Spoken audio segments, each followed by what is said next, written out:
ಎಲ್ಲರಿಗೂ ನಮಸ್ಕಾರ. ನನ್ನ ಯೂಟ್ಯೂಬ್ ಚಾನಲ್ಗೆ ಸ್ವಾಗತ.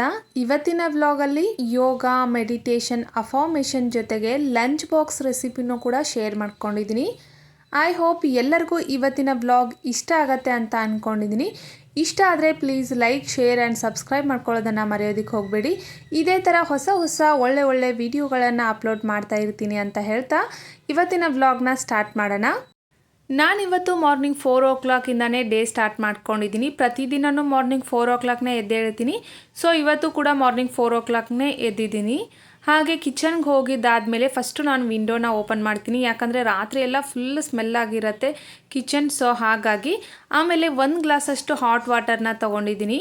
ಹಾಟ್ ವಾಟರ್ನ ಬೆಳಗ್ಗೆ ಎದ್ದ ತಕ್ಷಣ ಕುಡಿಯೋದ್ರಿಂದ ನನ್ನ ಥ್ರೋಟ್ ಆಗಿರ್ಬೋದು, ನನ್ನ ಸ್ಟಮಕ್ ಆಗಿರ್ಬೋದು, ಪ್ರತಿಯೊಂದು ಕ್ಲೀನ್ ಆ್ಯಂಡ್ ಕ್ಲೆನ್ಸ್ ಆಗುತ್ತೆ. ಸೊ ಹಾಗಾಗಿ ನಾನಿವಾಗ ಬಿಸಿ ನೀರು ಕುಡಿದು ಮುಗಿಸಿದ್ದಾದಮೇಲೆ ಟೆರೆಸ್ ಮೇಲೆ ಹೋಗ್ತಾ ಇದ್ದೀನಿ. ಯಾಕಂದರೆ ಟೆರೆಸ್ ಮೇಲೆ ಯೋಗ ಮಾಡಿದರೆ ತುಂಬ ಫ್ರೆಶ್ ಫೀಲ್ ಇರುತ್ತೆ.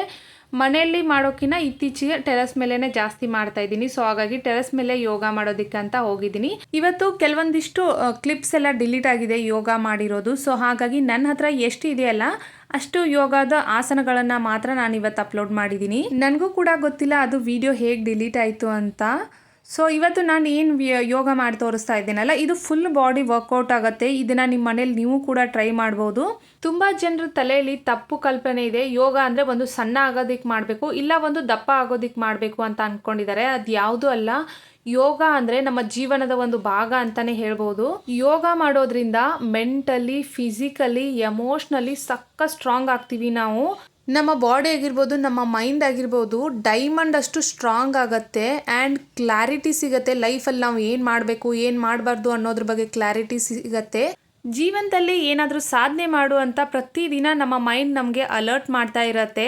ಹಾಗೆ ನಾವು ಪ್ರತಿದಿನ ಯೋಗ ಮಾಡೋದ್ರಿಂದ ನಮ್ಮ ಲೈಫ್ ಸಿಸ್ಟಮೆಟಿಕ್ ಲೈಫ್ ಸ್ಟೈಲ್ನ ನಾವು ಬಿಲ್ಡ್ ಮಾಡ್ಕೊತೀವಿ.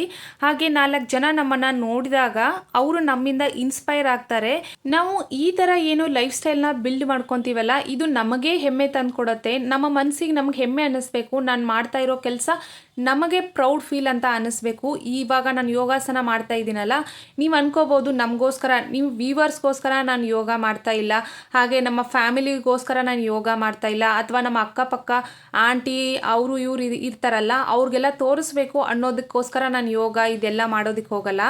ಇದನ್ನೆಲ್ಲ ನನಗೋಸ್ಕರ ನಾನು ಮಾಡ್ತೀನಿ.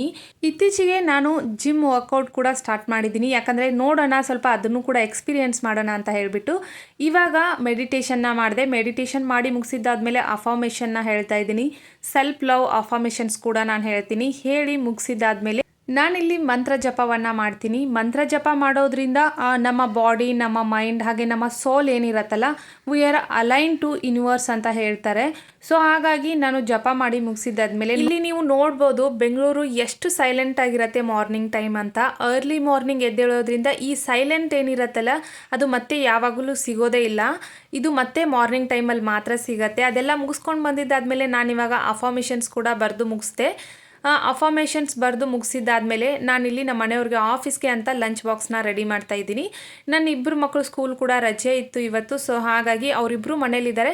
ನನ್ನ ಹಸ್ಬೆಂಡ್ಗೆ ಮಾತ್ರ ಲಂಚ್ ಬಾಕ್ಸ್ ಹಾಕಬೇಕಿತ್ತು. ಸೊ ಹಾಗಾಗಿ ನಾನಿವಾಗ ಬೀಟ್ರೂಟ್ನ ಮಿಕ್ಸಿ ಮಾಡಿಕೊಂಡು ತೊಗೊಂಡು ಬಂದಿದ್ದೀನಿ. ಏನೂ ಹಾಕಿಲ್ಲ, ಬರೀ ಬೀಟ್ರೂಟ್ ಮಾತ್ರ ಹಾಕ್ಕೊಂಡು ಸ್ಮೂತಾಗಿ ಮಿಕ್ಸಿ ಮಾಡಿಕೊಂಡು ತೊಗೊಂಡು ಬಂದಿದ್ದೀನಿ. ಸ್ವಲ್ಪ ನೀರು ಹಾಕ್ಕೊಂಡು ಮಿಕ್ಸಿ ಮಾಡ್ಕೊಳ್ಳಿ, ಯಾಕಂದರೆ ಇವಾಗ ನಾನು ಗೋಧಿ ಹಿಟ್ಟಿಗೆ ಹಾಕ್ಕೊಂಡು ಇದನ್ನು ಮಿಕ್ಸ್ ಮಾಡಿಕೊಂಡು ಚಪಾತಿ ಹಿಟ್ಟನ್ನು ಕಲಿಸ್ಕೊಳ್ತಾ ಇದ್ದೀನಿ.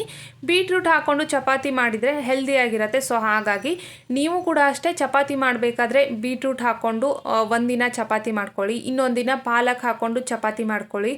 ಈ ಥರ ಮಾಡೋದ್ರಿಂದ ಏನಾಗುತ್ತೆ, ಚಪಾತಿ ಕೂಡ ಹೆಲ್ದಿಯಾಗಿರುತ್ತೆ, ಗ್ಲೂಟನ್ ಫ್ರೀ ಆಗಿರುತ್ತೆ. ನಾನಿವಾಗ ಒಂದು ಮಿಕ್ಸಿ ಜಾರ್ನ ತೊಗೊಂಡು ಅದಕ್ಕೆ 2 ಮೀಡಿಯಮ್ ಸೈಜ್ ಟೊಮೆಟೊನ ಹಾಕ್ಕೊಂಡು ಚಕ್ಕೆ, ಏಲಕ್ಕಿ, ಲವಂಗನ ಹಾಕ್ಕೊಂಡು ಅದನ್ನ ಸ್ಮೂತಾಗಿ ಮಿಕ್ಸಿ ಮಾಡಿ ತೊಗೊಂಡು ಬಂದಿದ್ದೀನಿ. ಇವಾಗ ಒಂದು ಪ್ಯಾನನ್ನು ಇಟ್ಕೊಂಡು ನಾನು ಬಾಯ್ಲ್ ಮಾಡಿ ಇಟ್ಕೊಂಡಿರೋ ಎಗ್ಗನ್ನು ಇದ್ರ ಮೇಲೆ ಈ ಥರ ಕಟ್ ಮಾಡಿ ಹಾಕ್ಕೊಂಡಿದ್ದೀನಿ. ಆಮೇಲೆ ಸ್ವಲ್ಪ ಅರಿಶಿನ ಪುಡಿ ಮತ್ತು ಉಪ್ಪನ್ನು ಹಾಕ್ಕೊಂಡಿದ್ದೀನಿ. ಸ್ವಲ್ಪ ಎಣ್ಣೆ ಹಾಕ್ಕೊಂಡು ಚೆನ್ನಾಗಿ ಇದನ್ನು 2 ಸೈಡ್ಗೆ ಫ್ರೈ ಮಾಡ್ಕೊಳ್ತಾ ಇದ್ದೀನಿ. ನಾವು ಯಾವ ಥರ ಪನ್ನೀರ್ನ ಫ್ರೈ ಮಾಡ್ಕೊಳ್ತೀವಲ್ಲ ಅದೇ ಥರ ಇದನ್ನು ಎಗ್ಗನ್ನು ಕೂಡ ನಾನು ಫ್ರೈ ಮಾಡ್ಕೊಳ್ತಾ ಇದ್ದೀನಿ. ಯಾಕಂದರೆ ನಾನಿವತ್ತು ಎಗ್ ಕರಿನ ಮಾಡ್ತಾ ಇದ್ದೀನಿ. ಸೊ ಹಾಗಾಗಿ ನಾನಿವಾಗ ಸ್ಟೋನ್ ಮಾಡಿಕೊಂಡು ಅದ್ರ ಮೇಲೆ ಒಂದು ಪ್ಯಾನನ್ನು ಇಟ್ಕೊಂಡು ಒಗ್ಗರಣೆಗೆ ಬೇಕಾಗುವಷ್ಟು ಎಣ್ಣೆನ ಹಾಕ್ಕೊಂಡಿದ್ದೀನಿ. ಎಣ್ಣೆ ಹಾಕ್ಕೊಂಡಿದ್ದಾದ್ಮೇಲೆ ಒಂದು ಮೀಡಿಯಮ್ ಸೈಜ್ ಈರುಳ್ಳಿನ ಕಟ್ ಮಾಡಿ ಹಾಕ್ಕೊಂಡಿದ್ದೀನಿ ಈ ಥರ ಉದ್ದುದ್ದಕ್ಕೆ. ಇದನ್ನು ಚೆನ್ನಾಗಿ ಫ್ರೈ ಮಾಡ್ಕೊಳ್ತಾ ಇದ್ದೀನಿ ಹಸಿ ವಾಸನೆ ಹೋಗೋವರೆಗೂ. ಇದು ಚೆನ್ನಾಗಿ ಫ್ರೈ ಮಾಡ್ಕೊಂಡಿದ್ದಾದಮೇಲೆ 1 ಟೇಬಲ್ ಸ್ಪೂನಷ್ಟು ಶುಂಠಿ ಬೆಳ್ಳುಳ್ಳಿ ಪೇಸ್ಟನ್ನು ಹಾಕ್ಕೊಳ್ತಾ ಇದ್ದೀನಿ. ಇದು ಕೂಡ ಅಷ್ಟೇ ಹಸಿ ವಾಸನೆ ಹೋಗೋವರೆಗೂ ನಾವು ಫ್ರೈ ಮಾಡ್ಕೋಬೇಕು. ಇವಾಗ ಫ್ರೈ ಮಾಡ್ಕೊಂಡಿದ್ದಾದಮೇಲೆ ಇದಕ್ಕೆ ನಾನು ಟೊಮೆಟೊ ಪ್ಯೂರಿನ ಹಾಕ್ಕೊಳ್ತಾ ಇದ್ದೀನಿ. ಆಗಲೇ ಟೊಮೆಟೊ ಮತ್ತು ಚಕ್ಕೆ, ಏಲಕ್ಕಿ, ಲವಂಗ ಎಲ್ಲನೂ ಹಾಕಿ ನಾವು ಮಿಕ್ಸಿ ಮಾಡಿ ತೊಗೊಂಡು ಬಂದಿರುವಂಥ ಟೊಮೆಟೊನ ಇದಕ್ಕೆ ಹಾಕ್ಕೊಂಡು ಹಸಿ ವಾಸನೆ ಹೋಗಬೇಕು. ಇದು ಕೂಡ ಅಲ್ಲಿವರೆಗೂ ಫ್ರೈ ಮಾಡ್ಕೋಬೇಕು. ಫ್ರೈ ಮಾಡ್ಕೊಂಡಿದ್ದಾದಮೇಲೆ ರುಚಿಗೆ ತಕ್ಕಷ್ಟು ಅಚ್ಚ ಖಾರದ ಪುಡಿ, ಆಮೇಲೆ ಧನಿಯಾ ಪುಡಿನ ಹಾಕ್ಕೊಂಡಿದ್ದೀನಿ 1 ಟೇಬಲ್ ಸ್ಪೂನಷ್ಟು, ಒಂದು 1/2 ಟೇಬಲ್ ಸ್ಪೂನಷ್ಟು ಗರಂ ಮಸಾಲ ಹಾಕ್ಕೊಂಡಿದ್ದೀನಿ. ಇದೆಲ್ಲ ಮಸಾಲೆ ಪರ್ಫೆಕ್ಟಾಗಿ ಅದ್ರ ಜೊತೆಗೆ ಬ್ಲೆಂಡ್ ಆಗಬೇಕು. ಅಲ್ಲಿವರೆಗೂ ನಾನು ಇದನ್ನು ಈ ಥರ ಮಿಕ್ಸ್ ಮಾಡ್ಕೊಳ್ತೀನಿ. ಇವಾಗ ಎಲ್ಲ ಮಿಕ್ಸ್ ಮಾಡ್ಕೊಂಡಿದ್ದಾದಮೇಲೆ ಒಂಥರ ಘಮ ಬರುತ್ತೆ. ಮಸಾಲೆ ಸ್ಮೆಲ್ ಬಂದಿದ್ದಾದಮೇಲೆ ನಾನಿವಾಗ ಸ್ವಲ್ಪ ನೀರನ್ನು ಹಾಕ್ಕೊಳ್ತಾ ಇದ್ದೀನಿ. ಜಾಸ್ತಿ ಹಾಕ್ಕೊಳ್ತಾ ಇಲ್ಲ. ನಿಮಗೆ ಸ್ವಲ್ಪ ತಿಕ್ಕಾಗಿ ಬೇಕು, ಗಟ್ಟಿಯಾಗಿರಬೇಕು ಅಂತ ಅಂದರೆ 1 ಟೇಬಲ್ ಸ್ಪೂನಷ್ಟು ನೀವು ಕಡಲೆ ಹಿಟ್ಟನ್ನು ಫ್ರೈ ಮಾಡಿಕೊಂಡು ಸಪ್ರೇಟಾಗಿ ಹಂಗೆ ಹುರ್ಕೊಂಡು ಇದಕ್ಕೆ ಹಾಕ್ಕೊಳ್ಳಿ. ಇವಾಗ ರುಚಿಗೆ ತಕ್ಕಷ್ಟು ಉಪ್ಪನ್ನು ಹಾಕ್ಕೊಂಡಿದ್ದೀನಿ. ಸ್ವಲ್ಪ ತಿಕ್ಕಾಗಿ ಬೇಕು ಅಂದರೆ ನೀವು 1 ಟೇಬಲ್ ಸ್ಪೂನಷ್ಟು ಕಡಲೆ ಹಿಟ್ಟನ್ನು ಹಾಕ್ಕೊಂಡ್ರೆ ಇದು ತಿಕ್ಕಾಗಿ ಬರುತ್ತೆ ಗ್ರೇವಿ. ನಾನಿವಾಗ ಫ್ರೈ ಮಾಡಿ ಇಟ್ಕೊಂಡಿರುವಂಥ ಎಗ್ಗನ್ನು ಇದಕ್ಕೆ ಹಾಕ್ಕೊಂಡಿದ್ದೀನಿ. ಹಾಕ್ಕೊಂಡಿದ್ದಾದಮೇಲೆ ತವಾ ಕೂಡ ತೊಳ್ಕೊಂಡ್ಬಿಟ್ಟು ಸ್ವಲ್ಪ ನೀರನ್ನು ಹಾಕ್ಕೊಂಡಿದ್ದೀನಿ.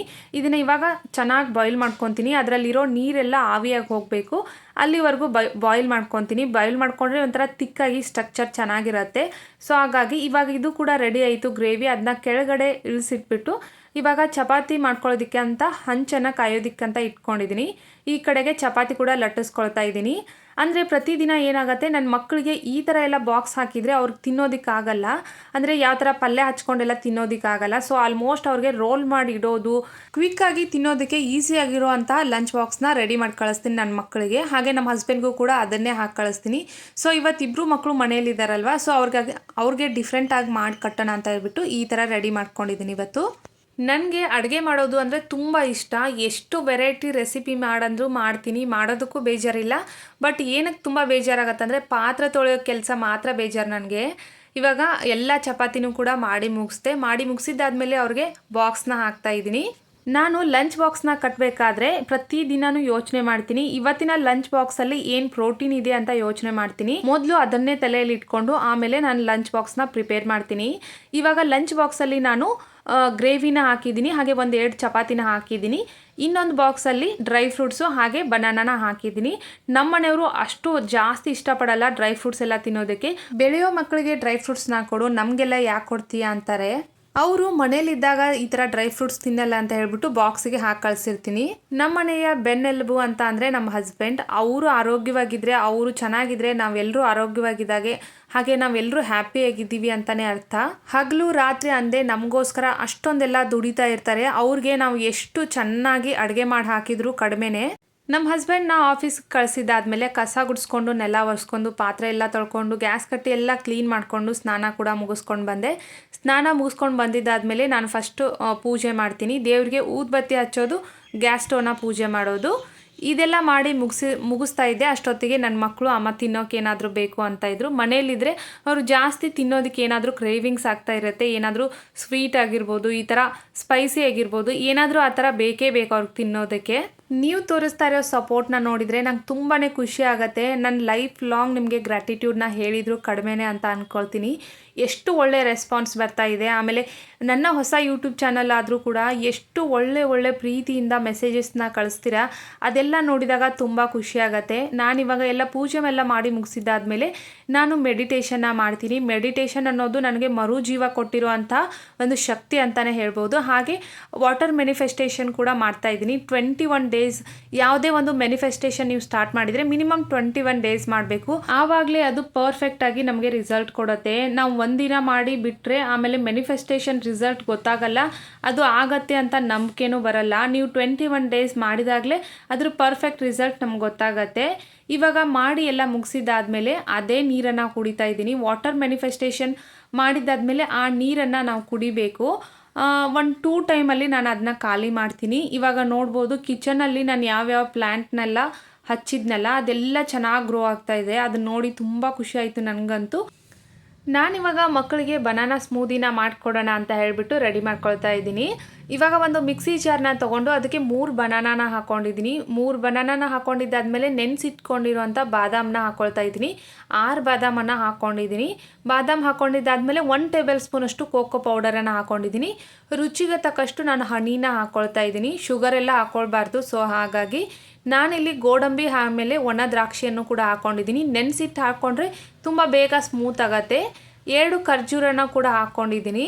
ಅದನ್ನು ಚಿಕ್ಕ ಚಿಕ್ಕದಾಗಿ ಕಟ್ ಮಾಡಿ ಹಾಕ್ಕೊಂಡಿದ್ದೀನಿ. ಇವಾಗ 1 ಗ್ಲಾಸಷ್ಟು ಹಾಲನ್ನು ಹಾಕ್ಕೊಂಡು ಇದನ್ನ ಸ್ಮೂತಾಗಿ ಮಿಕ್ಸಿ ಮಾಡಿ ತೊಗೊಂಡು ಬರ್ತೀನಿ. ಇವಾಗ ಪರ್ಫೆಕ್ಟ್ ಆಗಿರೋ ಬನಾನಾ ಸ್ಮೂದಿ ರೆಡಿ ಆಯಿತು. ಮಕ್ಕಳಿಗೆ ಹಾಗೆ ನನಗೆ ಎಲ್ಲರಿಗೂ ಕೂಡ ಇವಾಗ ಟ್ರಾನ್ಸ್ಫರ್ ಮಾಡ್ಕೊಳ್ತಾ ಇದ್ದೀನಿ ಗ್ಲಾಸ್ಗೆ. ಮೇಲೆ ಸ್ವಲ್ಪ ಪಂಪ್ಕಿನ್ ಸೀಡ್ಸ್ನ ಹಾಕಿದರೆ ನೋಡೋಕ್ಕೂ ಚೆನ್ನಾಗಿರುತ್ತೆ. ಆಮೇಲೆ ಡ್ರಿಂಕ್ ಮಾಡಬೇಕಾದ್ರೆ ಒಂದೊಂದು ಲಂಪ್ ಸಿಗಬೇಕಾದ್ರೆ ತುಂಬ ಚೆನ್ನಾಗಿರುತ್ತೆ ಫೀಲು. ಸೊ ಇವಾಗ ಮಕ್ಕಳಿಗೂ ಕೂಡ ಹಾಕ್ಕೊಡ್ತಾ ಇದ್ದೀನಿ. ಮಕ್ಕಳಂತೂ ತುಂಬ ವೇಟ್ ಮಾಡ್ತಾಯಿದ್ರು. ತುಂಬ ಹೊತ್ತಾಯಿತು, ಅವರು ಹಶು ಆಗಿದೆ ಅಮ್ಮ ಅಂತ ಹೇಳ್ತಾಯಿದ್ರು. ಅವ್ರಿಗೂ ಕೂಡ ಹಾಕ್ಕೊಟ್ಟಿದ್ದಾದ್ಮೇಲೆ ನಾನು ಕೂಡ ಕುಡಿತಾ ಇದ್ದೀನಿ. ಐ ಹೋಪ್ ಇವತ್ತಿನ ವ್ಲಾಗ್ ಎಲ್ರಿಗೂ ಇಷ್ಟ ಆಗಿದೆ ಅಂತ ಅಂದ್ಕೊಂಡಿದ್ದೀನಿ. Thanks for watching.